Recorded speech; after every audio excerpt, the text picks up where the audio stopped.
Good morning, everyone. Welcome to Sports Shorts Daily, presented by LeBears Casino. TK joining us on this Monday morning edition over at Court Street Cafe in Port Allen, downtown Port Allen, just 5 minutes across the Mississippi River Bridge from downtown Baton Rouge. I am at an undisclosed location presented by the Louisiana Sports Hall of Fame. Go to lasportshall.com and get your tickets now. This is going to be sold out late June 20th through 22nd, up in Natchitoches. 7 events over 3 days.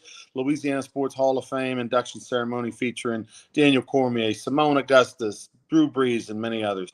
And, of course, we're presented by LeBears Casino, where we were over at LeBears Casino this past weekend, popped in there, made a few bets on the NCAA men's tournament, and a lot of great stuff. Tonight at LeBears, there's no better place to be than at that sports book where you can watch the games. You go to the betting window. You got all the kiosks. You got the blackjack tables, giant screens everywhere, great food, you got lazy boy sofas and chairs and all that around. You can watch LSU and Iowa women's basketball, which will be the highest rated game of the year. No question about it. I can't wait to see what the numbers are.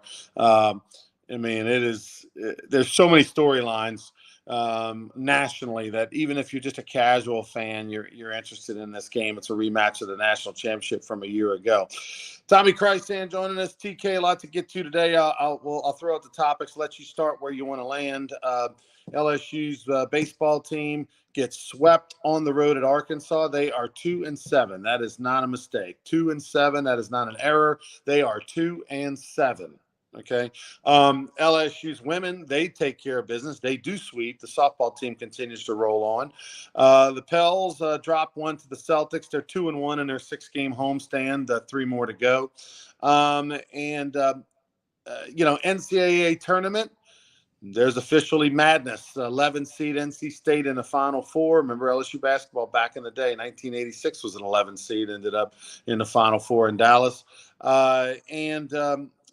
You've got LSU, women's basketball. We know that South Carolina is still undefeated. They're headed to the Final Four. We know that NC State, a 3 seed, is headed to the Final Four in women's basketball. Remember, back in the day, 2006, LSU's men and women once played in the Final Four. It hasn't happened very many times. We've done it a few times over the years. Of course, Duke has done it with the great Elena Beard back in the day with Louisiana Sports Hall of Famer. But TK, where do you want to go first? Wow, man, so many things to get to. I guess we got to go with LSU Iowa. I agree with you. It's going to be the most watched women's basketball game of all time. ESPN platform. Tip's going to be right after 6 p.m. The whole story with Caitlin Clark, Kim Mulkey, Angel Reese, FloJo. It's just storylines galore. And, all eyes are going to be on it. It's going to be watched from coast to coast, from north to south. Everybody's going to be watching this game to see what happens. Angel Reese comes out over the weekend, says we do not hate each other, meaning Caitlin Clark, but, reiterated what she's always said, when it's time to play the game. And we've all been through this. We played against friends in college. When it's time to play the game, you play the game. You're not friends anymore, and you shake hands after the game. And people don't realize that Caitlin Clark's probably the biggest trash talker in college basketball. We got the video clips. We've seen it.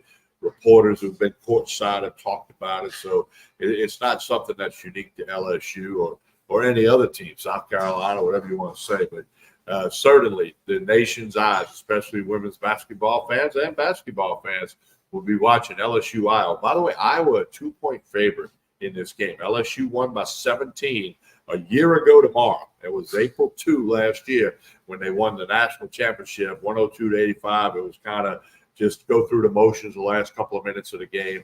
So that's the last time they played. Everybody was hoping they would play in the postseason this year. And here they are in Albany, New York, of all places, trying to punch a ticket to the Final Four, which the women's Final Four is in Cleveland this year. So looking forward to see what happens with that. Weird deal. Albany's got 2 regionals. So they Albany 1, Albany 2 regional up there.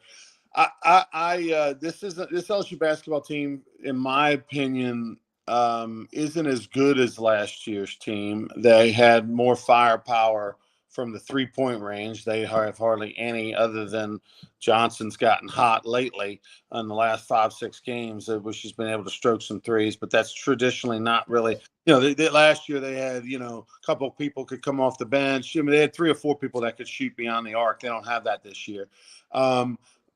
Alexis Morris, who played the point last year, was faster than Van Leith. I felt like she was more disruptive than Van Leith. Van Leith may make good decisions, may play good defense.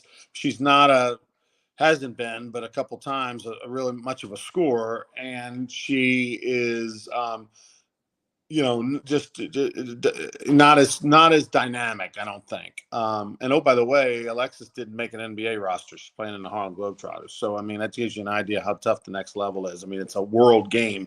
We know that in men's game. It's also that way in the women's game, and not as many teams. So, I mean, it's a hard roster to make. But, yeah, it's going to be a fantastic game.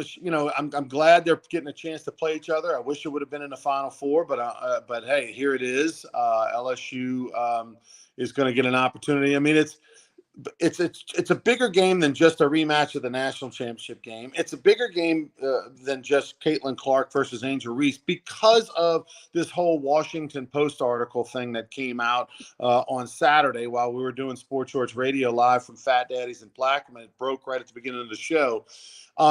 This spotlight on Kim Mulkey, whether you like her, whether you hate her, and the reasons therefore have topic of conversation over the last week and a half. That's added a lot more.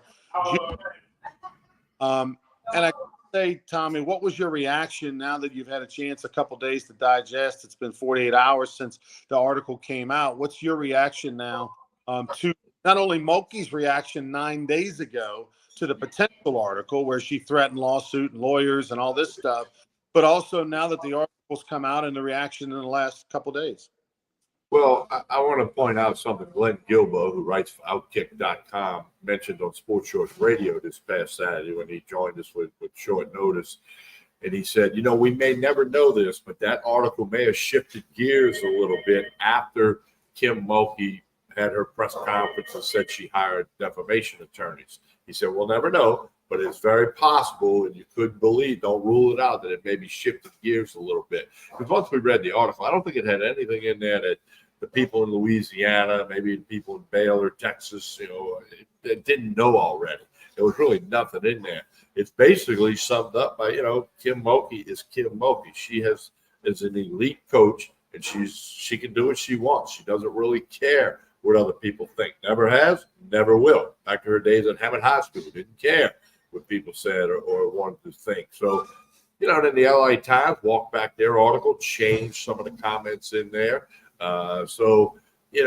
It kind of told people around the country a little bit more about Kim Mulkey, who probably didn't know a lot about Kim Mulkey other than the 3 titles at Baylor, the title at LSU, and, gold medal. I mean, the people that follow women's basketball do the story. But your peripheral basketball fans now know a lot about Kim Mulkey. And, as Dan Patrick said this morning, she's not a lot different than Bobby Knight, Bill Belichick, Pat Summitt, Gino Auriemma, coaches who do what they do. Nick Saban, they coach, and they don't really care what you think or do. They're doing everything they can to, A, protect their players, and B, in this case, win basketball games and win championships and win titles. And, Ronnie, you and I are among the people of 5-6 weeks ago didn't think this was a Final Four team. Well, they're 40 minutes away from being a Final Four team. Which surprises me. I did not doubt they'd win the first couple of games of the tournament. They got that much talent. And the women's tournament, there's a lot of chalk involved. You got 1 and 3, playing twice tonight, actually. So I'm not bothered by the article. Again, I remember what Glenn Guilbeau said. It's possible that thing could have shifted gears after her press conference. Yeah, shifting gears, meaning it could have been edited and a lot of the juicier stuff taken out. That's what I mean, yeah. They were concerned. Another article came out, this one, a column article written by the Los Angeles Times that called the LSU women's basketball team the Dirty Debutantes.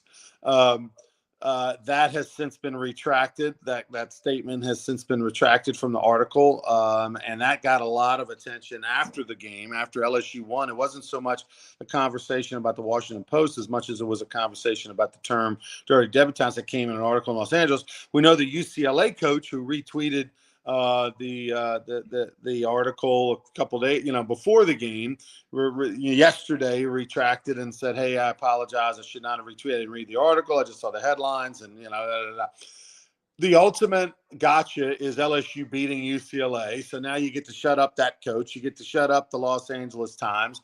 Kim Mulkey, I thought for a lot of her pontification rants and things she's done over the years at microphones at press conferences, I thought the one on the Los Angeles Times article and the dirty debutantes was actually spot on. I thought that was well done by her. I thought she didn't go too far off the rails. She made a good point. It was something that shouldn't have been said.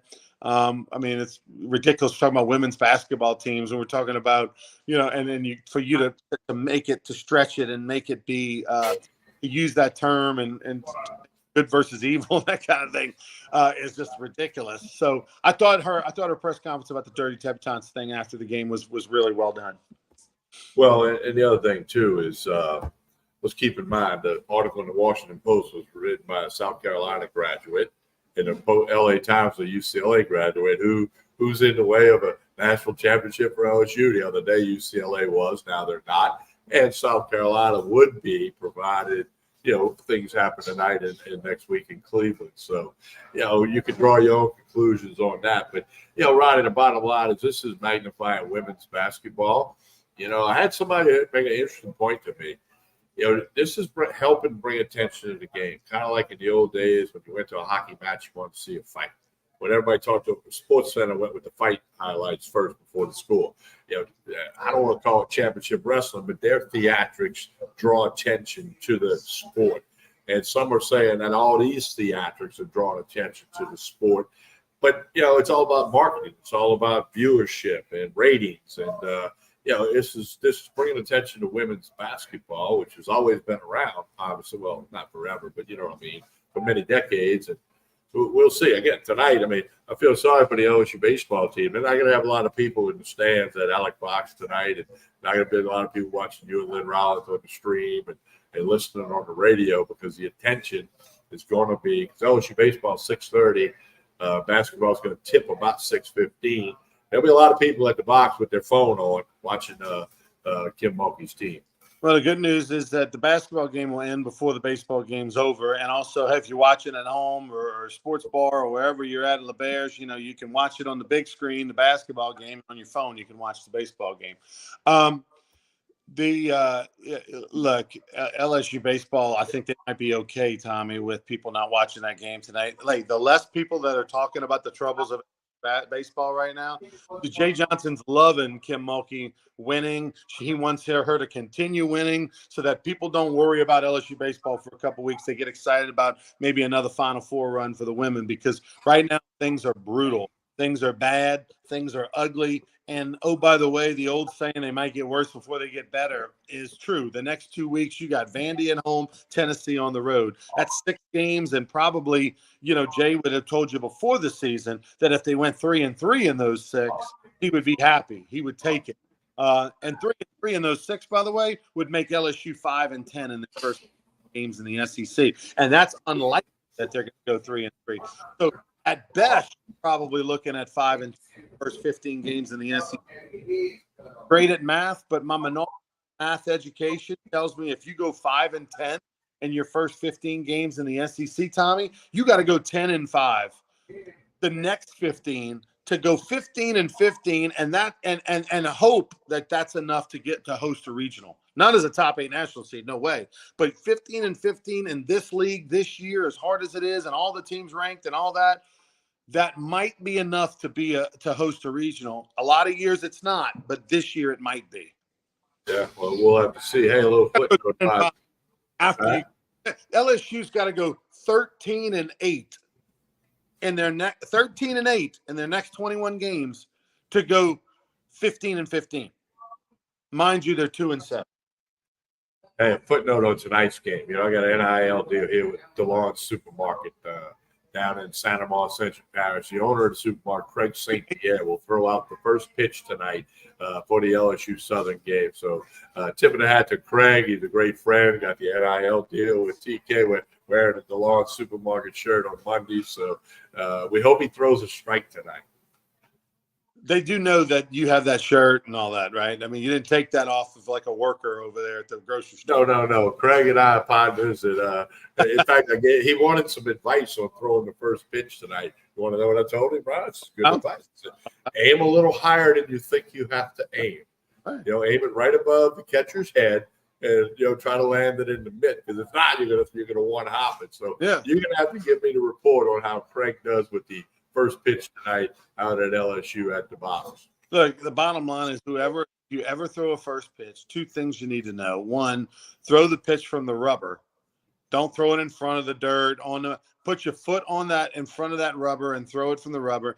And if anything, throw it up the backstop. Just don't bounce it. Just whatever you do. All right, so LSU women, we'll talk more about it on Wednesday, the big showdown. Listen, I mean, look at that side of the bracket. Caitlin Clark versus Angel Reese, arguably the top two names in women's basketball. And whoever wins is going to be either Caitlin or Angel versus Juju Watkins, the biggest name, the next biggest name in women's basketball, the freshman for USC, who's a superstar. Well, and there's a player at UConn, Gino Auriemma, their coach, says is the best player in the country. He doesn't talk about Reese, Clark, or Watkins. It's Buckers or something is her name. He says she's the best player in the country. Now, coaches are always going to back their players and prop them up. We get that. But certainly, again, the women's basketball tournament, not just tonight, but this coming weekend in Cleveland, more attention than it's ever gotten before. And that's some marquee names in the history of women's basketball, including Simone Augustus, who will go into the Louisiana Sports Hall of Fame this summer. So there's been some serious marquee names, but this year there's lots of marquee names, and the TV ratings will be through the roof. Tonight will be the most watched game in the history of women's basketball when LSU plays Iowa. Gino needs to relax. Caitlin Clark is the best women's basketball player in college basketball, no doubt about it. Relax. Not to say that, others are great and maybe somebody's going to be better than her one day. But all you need to know is she was offered $5 million by the 3-on-3 league to play 10 games. What's that? Play 10 games, $5 million. Right. That's all you need to know. They didn't offer Angel Reese. They didn't offer Juju Watkins. They offered her $5 million to play. She's holding an offer for $5 million to play in their league. If that doesn't tell you that she moves the meter and that she's the greatest basketball player, there's nothing to talk about. There's nothing to. They're not offering anybody in the WNBA currently $5 million or $2.5 million to play in the league. So stop it with all this. She's not the best. Angel's better. Like Jason Ramazan. One of the friends of mine, he wanted to tell me how Angel Reese is going to move the meter just as much or more than Clark. No. Clark, when she goes to the WNBA or the 3-on-3 league or any league, she could go to the TCL, Texas Collegiate League, play second for the Rougarou. We'd love to have that. She is going to move the meter. She is going to sell out things. She's going to sell sweets. She's going to get ratings. She is the brand of women. She is the female version of Steph Curry, which that plays right now in the game. It's not about the post players anymore. Nobody cares about Boston and Reese. They're great players. It's about the guard, just like in the NBA. There are no centers anymore that matter. It's all about guard play, and she is phenomenal. All right, LSU baseball today. Tonight, they've got to get back on the winning track, Tommy. Over the weekend, it was ugly. It was brutal. They walked just about a batter per inning, almost a batter per inning this past weekend. They had 11 on Friday, 5 on Saturday, 11 in the first game, 5 in the second game, 7 walks in the last game. Lack of timely hitting. They got a few hits. They had a few nice things happen, but they have struggled this year with runners on base getting that timely hit.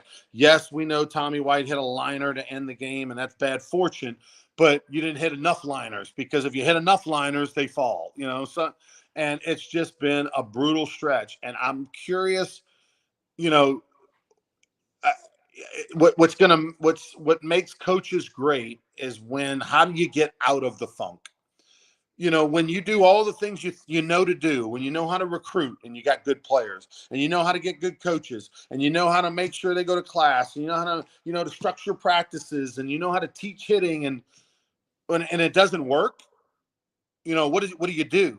And that's what we're going to find out because only the greats, one, they don't really get into the funks too often, but when they do, they get their teams out of it. So I'm very curious to watch and see what Jay Johnson does to get this team out of this funk that is not playing great and unfortunately playing great teams at the moment. Yeah, I mean, that's going to be good to watch. Now, Ryan, let me ask you this question. How much weight might you put in the pre-conference schedule not being real strong other than a matchup with Texas and a decent Raging Cajun team and a decent Texas State team on the road? There's some people saying, well, maybe they should have played a tougher non-conference schedule. And he tinkered with the lineup so much then trying to get some questions answered that maybe a tougher schedule and get a lineup going. And I don't know. It's hindsight's 20/20. I get that, but there could be something to be said for that. But also, you played Florida, number 5 team in the country. You played Arkansas, the number 1 team in the country. But you won 1 out of those 6 games in that particular those 2 series. So I don't know. Again, it's easy to coach after the fact, but I think there's something to be said for that. I do agree. I mean, again, what is my history? What is my background? Who was my mentor? What do I know? Okay, I played for the legend back in the early 90s, and he had the philosophy of being battle tested. I want to play a hard 3-game series, on a road or neutral field prior to the start of SEC play. I want to play a couple of, a good series to get battle tested. They did play a neutral series on the road in Houston and played well over there. It wasn't really neutral. It was a home series. It was over on the road, but those were 3 good games. The rest of the teams, I mean, Xavier had a 7 or 9 ERA. Everybody that came in to play them, North Dakota State, they all had 7+ ERAs. I mean, they were not good teams. So, I don't know. So I do think that could be some of it. The other thing is that Jay probably knows way better than me because, again, a guy makes millions of dollars and he this is what he does. But he's probably realized, hey, we got to get to 40 wins. That's a big more our brand name, 40 wins, our league. That puts us in a region. His first job is to guarantee his team makes the postseason. Then you worry about what you got to do to host, what you got to do to be a top 8 national seed. And I'm sure in his mind, he's like, I got to make sure I have a certain number of gross wins. I need to have the big number so that LSU always is in postseason so that the committee has no reason when they look over there and they see that team's got 40 wins, even though they might be 13-17 or 14-16 in the league, worst case scenario, I can put them into the tournament, no problem. And that's probably a lot of the thinking, as opposed to really being battle tested. Yeah, well, time will tell on that. Again, we've said this, everybody said this, the back half of the SEC schedule is much easier than the front half, but as Carl pointed out, I mean, Wake Forest got swept by North Carolina this weekend. So conference play is tough no matter what conference you're in. I don't care if it's the Southland, the Sun Belt, Conference USA, FCC, ACC. It's tough to line up and win a baseball game. It's all about who's on the bump, and there's a lot of good pitchers in the country. LSU's got to go 13-8. In their next 21 games just to be 500 for the season in the SEC. Something to watch. All right. What else we got, TK, in the world of sports? The Pellies got blown out by the Celtics on Saturday. They've got 3 more home games left to go down the stretch. So get on out there and pull for them. Men's basketball NCAA tournament. Cinderella is alive and well in NC State. They're easy to pull for. Yeah, the Final Four is set for the men. That'll be in Phoenix. UConn, 11.5-point favorite over Alabama. And then you got Purdue, an 8.5-point favorite over NC State. That's your semifinals is coming Saturday. So, yeah, NC State is the Cinderella story, the 11th seed, and their women making the Final Four. Now, UConn could also accomplish that. You mentioned the Pelicans. Suns are a 1.5 favorite in New Orleans tonight. And I've watched a lot of Major League Baseball, a whole lot of MLB. that I watched over the weekend around the LSU game and whatnot. So we'll see about that. And Ronnie, speaking of baseball, we're less than 2 months away from the opening of Baton Rouge Rougarou on May the 30th in Baton Rouge against Lake Charles. We'll certainly get you more information on that as we go forward. But again, as Ronnie always says, go to brrougarou.com, get your season tickets, get your merchandise. brrougarou.com. Big golf tournament coming up on May 6th out at Greystone. So the Rougarou are coming. It's right around the corner now that we're into the month of April. That's right. Just get it. Go to brrougarou.com. You can sign up for the golf tournament. $600 for a foursome or $150 per golfer I think it's $150. I'm not sure. I'm going to be $175. But $600 for a foursome, and it's either a 3-man team paired with a celebrity or a 4-man team with no celebrity. And it's the proceeds will benefit the Baton Rouge Youth Baseball Coalition, a brand new nonprofit. We'll tell you more about it as we get closer. But the Baton Rouge Youth Baseball Coalition will be the beneficiary of the funds raised for the Baton Rouge Rougarou golf tournament. So looking forward to that. Mark your calendar. There'll be a 10 a.m. tee time on Monday, May the 6th. What else we got, TK, before we get out of here? That's about it. Like I said, been watching a lot of Major League Baseball, and we'll get more into that as the weeks go by. So a lot of sports happen. Masters comes up not this week but next. So a lot of sports stuff happening. Yeah, tough weekend for Aaron Nola, the $175 million man. Didn't make it past the 5th. Gave up 12 hits, a bunch of runs. It was a tough first outing for him over there in Philadelphia, but. Hey, it's guaranteed, TK. It's guaranteed $175 million. Guaranteed. It doesn't matter if he's as good as Ronnie Rance the rest of his contract. Still getting the full $175. Woo! You got to love Major League Baseball. TK, tell us about Court Street Cafe as we get out of here. Breakfast, lunch, and dinner here at Court Street Cafe. Jason and the staff do a super job. Full service bar. You want a little drink on the way home. Just a couple of minutes over the Mississippi River Bridge. If you're in downtown Baton Rouge, it's probably less time to come eat at Court Street Cafe. 805 Court Street in Port Allen. They got a patio out front, plenty of parking available. We want you to check them out. A great way to keep up with Court Street Cafe is connect on Facebook and Instagram. They're constantly posting lunch specials, dinner specials, drink specials, live music stuff. It's all at Court Street Cafe in Port Allen. Hey, don't forget to like and share this show. That helps out everybody involved, all the partners, all the sponsors, Ronnie and I, and all the guests we have. So like and share this show. We'll talk to you again Wednesday morning with another edition of Sports Shorts Daily. I'm Tommy Price saying have a good day, everyone.